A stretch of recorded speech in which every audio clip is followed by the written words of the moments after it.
All right, today we're going to dive into one of the greatest business and investment stories of the 20th century. We're talking about the incredible rise of Walmart and how its stock became an absolute legend on the market. Just to give you a sense of the sheer scale we're dealing with, let's start with a number. So when Walmart went public back in 1970, it had just 38 stores. And today? Well, today it's this: over 10,500 stores and clubs all around the world. That's the kind of growth we're going to unpack. So that's the big question, right? How on earth did a discount store from rural Arkansas turn into a global powerhouse that changed retail forever? Let's dig in, starting from the very beginning. Like a lot of these incredible stories, this one starts with a founder, Sam Walton, and a deceptively simple idea. He had a vision that basically went against everything the rest of the retail industry was doing at the time. See, while all the big retailers were duking it out in the big cities, Sam Walton's strategy was to do the complete opposite. He went after small, rural towns, the places the competition just flat out ignored. It was a brilliant move. It meant cheaper real estate and, a lot of the time, he had the entire market all to himself. And he paired that smart location strategy with a totally revolutionary idea about pricing: everyday low prices, or EDLP.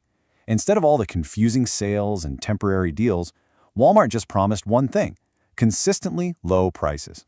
And this wasn't just some marketing gimmick. It was the absolute core of the business. And you can really see the difference here. The traditional way of doing things created these big spikes in traffic during sales, right? But Walmart's EDLP model, that built something way more valuable: long-term customer trust and just a steady, predictable flow of shoppers week in and week out.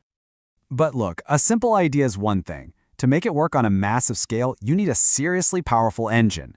And this became Walmart's real secret weapon, and it was all fueled by the company's decision to go public. That IPO in 1970, it was pure rocket fuel. Just like the quote says, every single dollar they raised was immediately poured right back into building a machine that their competitors just could not copy.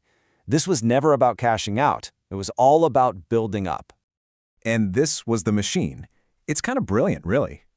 First, they built these huge, centralized distribution hubs that could serve hundreds of stores with insane efficiency. Second, they were one of the first to use satellite communications to link every store and warehouse in real time. I mean, this was at a time when competitors were still using paper and pencils. And finally, they used all that data to manage their inventory like nobody else, making sure the shelves were always stocked with exactly what people wanted to buy. But, a machine is nothing without the people running it. And that's where Walmart's unique culture comes in. Sam Walton drilled this deep sense of frugality and efficiency into the company's DNA. From how they laid out the stores to how executives traveled, every single decision was made with one question in mind: does this help us lower prices for our customers? So, with this incredible engine firing on all cylinders, Walmart was just ready to explode. The company went from being this regional curiosity to an absolutely unstoppable national force. I mean, just look at how fast this all happened. They go public in 1970, then, get this, the stock splits 11 times over the next 30 years or so, which massively rewarded anyone who got in early. By the 90s, they were the biggest retailer in the whole country, and by the 2000s, they were already pivoting to face the next big thing: the internet. The numbers here are just staggering. In 1970, you're looking at less than $50 million in revenue from 38 stores. Fast forward to today, and it's over $600 billion from more than 10,500 locations. That's one of the most insane growth charts in the history of business. And this growth wasn't just about stamping out more of the same stores. No, they made two huge moves. They went international, and maybe even more importantly, they launched the Supercenter, combining a full grocery store with all their other merchandise under one massive roof. That was a total game changer that basically sealed their dominance. Okay, so what can we learn from all this? Let's try to boil this incredible story down to the key lessons that made Walmart stock the legend it is. It really comes down to these 5 things. They delivered decades of consistent growth, which is super rare.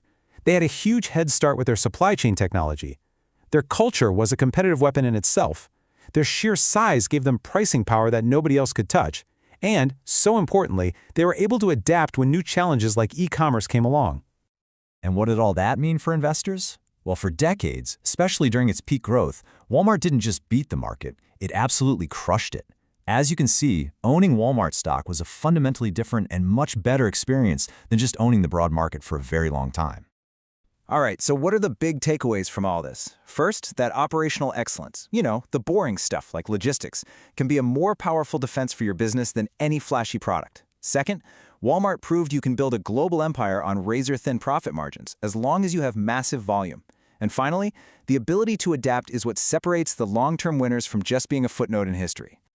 And that really brings us to our final thought. The principles that built Walmart, they were born in the 20th century. But in today's world of AI, superfast delivery, and global e-commerce, the question is still out there, can this retail giant keep adapting and keep thriving? That's the challenge they're facing right now.